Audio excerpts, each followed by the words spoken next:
Hello everybody, Ben Woodruff here with another falconry video.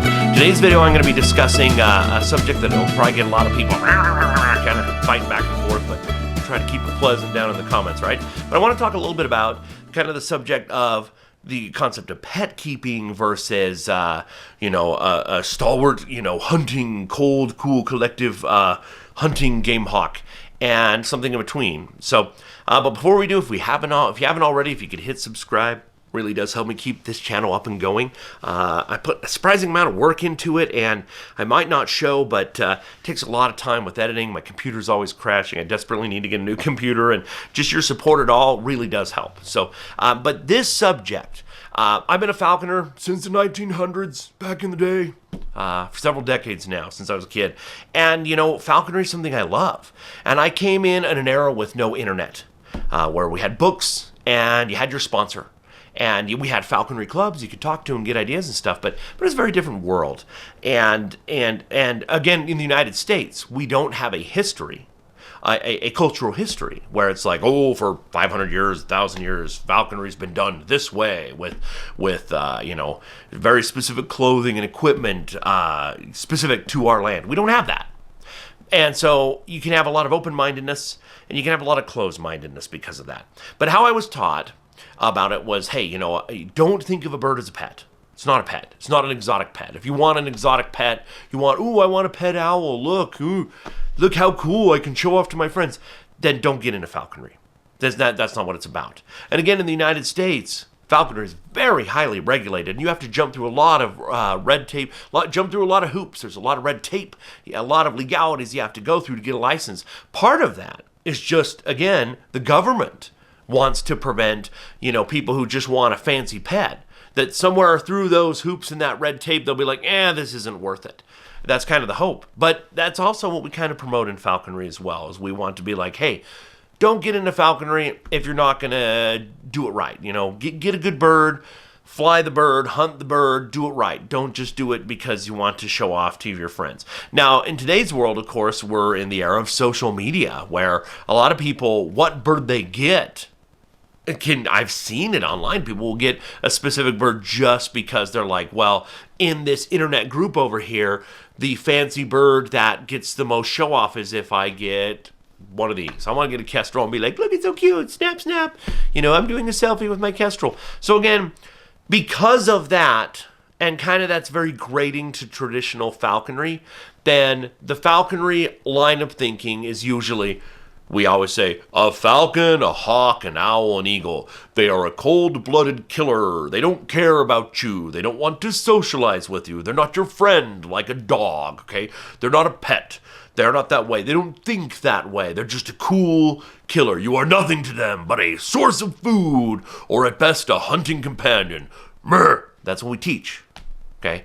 And then over here you got people be like, oh, but I want to have an exotic pet. And we're always taught that these are the two lines of thinking.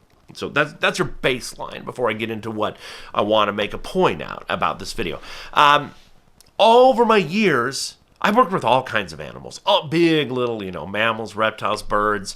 And I grew up being taught that the animals are dumb. They have no emotions. They don't think. They're just brutes. Which is now it's like, oh, geez, it's the dumbest thing ever to suggest when you actually think about it. If you ever work with an animal, like remember, animals feel no emotions. You ever seen a dog that's excited to see you? Happiness and excitement are emotion. You ever seen a dog that's sad? Yeah. Sad when you're gone or for a number of reasons. Yeah, that's an emotion. You ever seen a dog that's afraid? Fear is an emotion. So it's like, no, we're different than animals. Fine, whatever, we're different than animals, but still, animals experience emotions. Say what you want. Animals definitely experience all different levels of emotions. And there's all different ways to see intelligence. And here's the problem. Humans recognize intelligence readily when it is the type of intelligence that when it's displayed in a way that we do. For example, if a parrot speaks English or whatever language they're living at, we're like, oh. And if a parrot says hello, we're like, hello, wow, they're so smart. Same thing. If a raven, a crow, a magpie picks up your native language, you're like, they're so smart. But if animals are communicating to each other outside of your language, goes right over your head. Okay? And so there's many ways. So intelligence is an internal thing, but we recognize it when we see it externally. And again, our flaw as humans is we're wired that we recognize intelligence in other life forms when it is displayed in the way we display it. So, but having a lifetime of working with animals and seeing all different things, I'm like, oh, geez, animals are very intelligent in very different ways. I work with parrots extensively, especially macaws. I've worked with all different kinds, but especially macaws. And it's interesting to see that intelligence. But they're also very social. They thrive when they're around each other. And if they're not paired off, then they want to be with you. They want to socialize with you. They want you to preen them. They want you to dance and interact with them. They want to be where the energy is. It's easy to recognize that. But with raptors, we don't see that kind of thing readily, easily. But over the years, I've seen it. I've seen it with my birds. I have seen instances where my bird will want to interact with me outside of food and hunting, or where they'll want to be in my presence, or where they do enjoy being pet. We always tell people, birds of prey don't want to be pet. And that's because, again, we always see that, right? Where on movies, anytime a medieval falconer walks onto the screen, they're like, I'm petting my bird nonstop. Meh, meh, meh, meh, meh. And we're like, that's Hollywood. They don't like it at all. But it's like, you know what? Some of them do. Some of them do like to be pet in certain areas, and they do enjoy it. And it's like, well, they preen each other in the wild. But we're like, no, we have to stick with this narrative over here that, they do not enjoy any social level whatsoever. And I think one of the biggest eye-openers to me, there's these stupid videos that have gone around on the internet that drive me crazy where you'll have people with small owls and they're petting them from the back of the head and the owls close their eye and they're like rolling their head. It looks like they're getting a massage and they're like, oh, I love that. It's what it appears to regular untrained human eyes. But it's not true. It's like, well, if you go anywhere near an owl and touch them on their head anyway, they instantly close their eyes because they have oversized eyes that don't have a lot of structural protection. If you look at the actual size and shape, the owl eyes are kind of sticking, they're bugging out. They don't have a lot of skeletal protection for the size of the actual eyes. And so if you touch, they instantly close. So if you start doing this to a trained owl, it's going to look like they're enjoying a massage. But my cousin was working with a burrowing owl rehab education situation that had a blind in one eye. And she told me that this owl, she's like, yeah, look, I love him. And every time I'm scratching his head, he loves it. I'm like, no, you're wrong because of everything I just said. And I went over to her house and no, he did like it.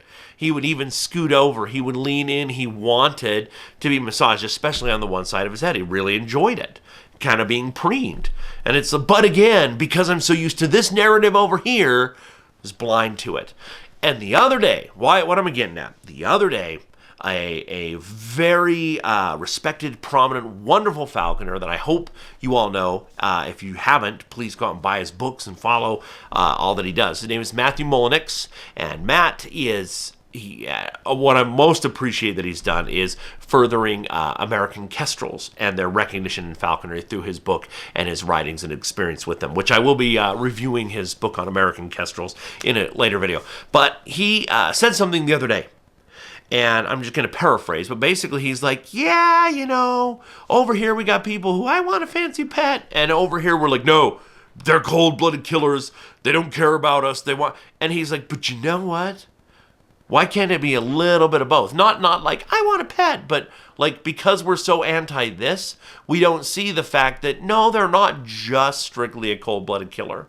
That some individual raptors do enjoy our company and do enjoy other levels of social bonding and social interacting outside of hunting and food. They absolutely do. And he gave several specific examples of this.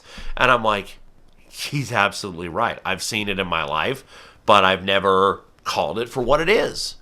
And I'm like, yeah, we should be, in our quest to, dissuade this, that we are so hung up on this narrative that we are robbing ourselves of the truth, which is like, you know what? Yes, sometimes our birds do want to have other social interactions. And you know what? Why is that bad?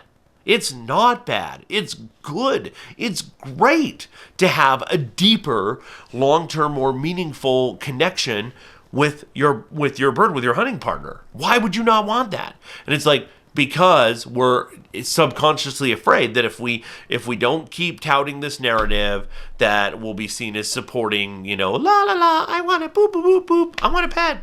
And it's like, but you know what? Why can't we also? We have no problem with the dog.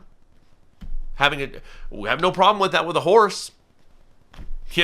Right now I'm training a brand new llama and some alpacas and having a great old time with them. And I love the level of depth of social interaction I have with them and nurturing the intelligence and nurturing having a fun relationship. Why don't we want that in addition to our amazing hunting companion? Why don't we want that? We should. We should foster that. So because Matt Mullenix made such a great point, and I'm like, because he's painfully right, I'm like, you know what? I want to do a video on that. Because I've seen it in my own life with my own birds, and it's like, and yet I've blinded myself to it for years. So I made this video in hopes of encouraging all of us to say, hey, yeah, okay, we want to dissuade people from just wanting to have a fancy pet, but you know what? It's okay to acknowledge that we can have a deeper, and it's not going to be a parrot. I mean, there are exceptions. I've seen some exceptions, but you're not going to be like, oh, boo, boo, boo, and just, having this bird that wants, there are some that do, but it's rare. And no, it's not going to be to that level, but it's still there. Even if we don't recognize it as easily as we do with a parrot or with a dog or with even a horse, but it's still there. So let's foster that. Let's encourage to have as wonderful and as deep of a connection and as rich of an experience as we can with our birds. We should celebrate it rather than shooting it down and pretending we don't see it when it's there. So Matt, thank you for your comments that sparked this video. And again, we're going to see a lot of, I want to kind of spotlight some of Matt's books and writings in future videos. And we'll definitely have that coming up. But let me know your thoughts, your personal experiences. I could have gone through stories that demonstrate this principle of this video, but I'm like, this video is going to be too long as it is. So let me know your personal experiences, your thoughts, your questions. And if you haven't already, please hit subscribe. And as always, happy hawking.